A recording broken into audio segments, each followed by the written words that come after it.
Once a patient has been diagnosed with mesothelioma, the next step for the oncologist is to determine how far the disease has progressed. The point to which the cancer has spread is called the stage. The process used in determining the extent of the disease is known as staging. Determining the stage of a patient's mesothelioma is important in planning an effective course of treatment. If the mesothelioma is localized, it is confined to its point of origin, the membrane surfaces of the mesothelium. When the cancer spreads to the lungs, chest or abdomen wall, lymphatic system, or other parts of the body, it is considered advanced. The course of treatment will depend on the location of the malignancy, how far it has spread to, and which organs or tissues, and the age of the general health of the patient. Based on this information, the oncologist will recommend surgery to remove the malignancy, radiation therapy, or chemotherapy to kill off the affected tissues, or a combination of any two or possibly all three of these procedures. As with any disease, the prognosis for survival is significantly improved when the condition is diagnosed in its earliest stages. Although cancer will affect 25% of the U.S. population at some point, mesothelioma is relatively rare. There is limited information on survival rates at various stages of the disease. What are the stages? Currently, oncologists use a 4-stage classification system in staging cases of mesothelioma. The first stage is localized. The other 3 are considered advanced stages. In stage 1, the disease has not spread beyond the confines of the mesothelium, or the membrane covering of the chest wall. It may also be found on the lung, diaphragm, and/or the sac surrounding the heart. At this point, mesothelioma is relatively easy to treat by surgical removal. In addition to the diseased tissue, the oncologist will remove some of the surrounding healthy tissues as well. If the disease is still localized, but found in more than one location, the oncologist may perform a pleurectomy, which is the removal of the outer membrane surrounding the lung. In addition, radiation therapy may be used to relieve symptoms of the disease. Other treatment options in the early stage may include direct injection of anti-cancer medications following surgical removal of cancerous tissue.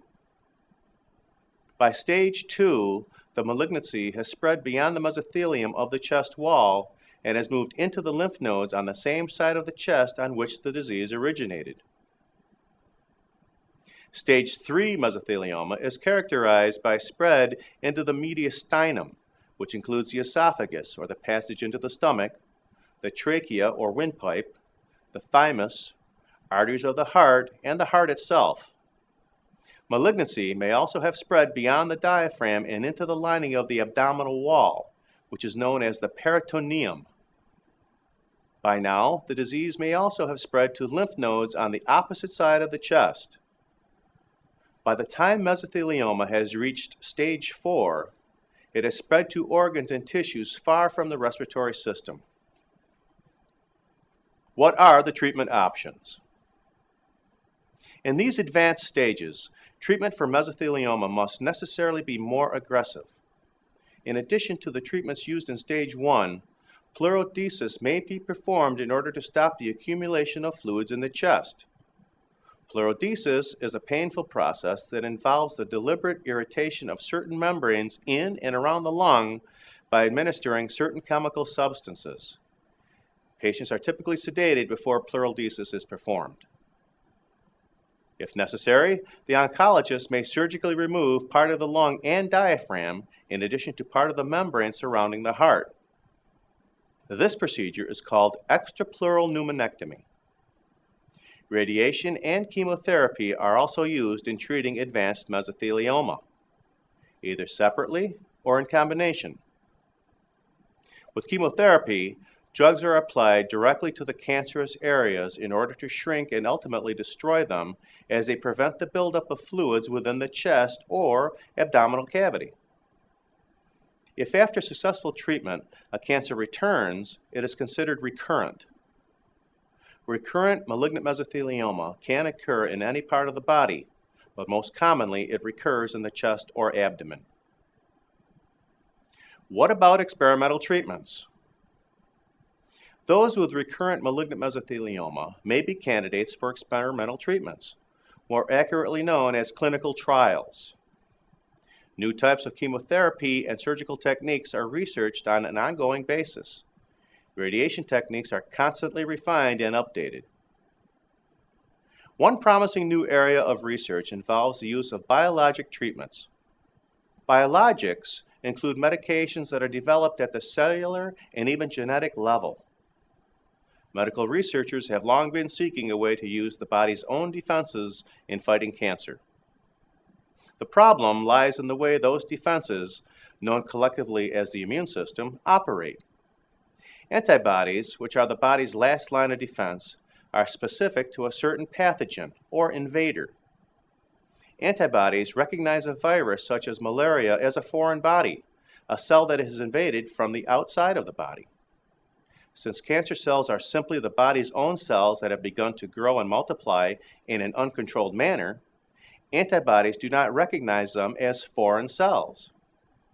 What researchers are seeking is a way to trick antibodies into attacking cancerous cells without destroying healthy tissues as well. Currently, this research is focusing on the alteration of certain elements of the immune system at the cellular, genetic, and molecular level.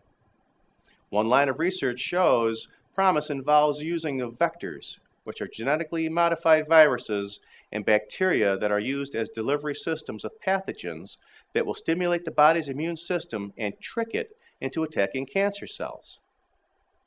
More information on the latest research and clinical trials can be obtained by calling the National Cancer Institute's Information Service at 1-800-4-CANCER during regular business hours on the East Coast.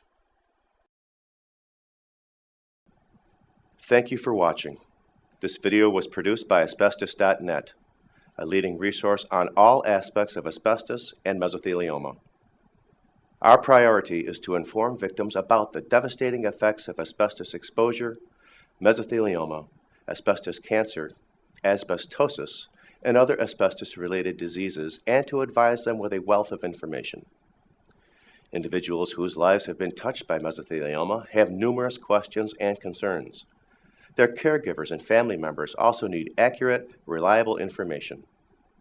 If you or a loved one have been diagnosed with mesothelioma or asbestos cancer and need more information, we invite you to visit and explore the thousands of pages of oncologist-reviewed material on Asbestos.net, to call our convenient toll-free number shown below and speak with a mesothelioma specialist, or to use the simple contact form found at Asbestos.net to request a free copy of our informative books, custom inserts, and DVD. Asbestos.net. Information and help for patients and families.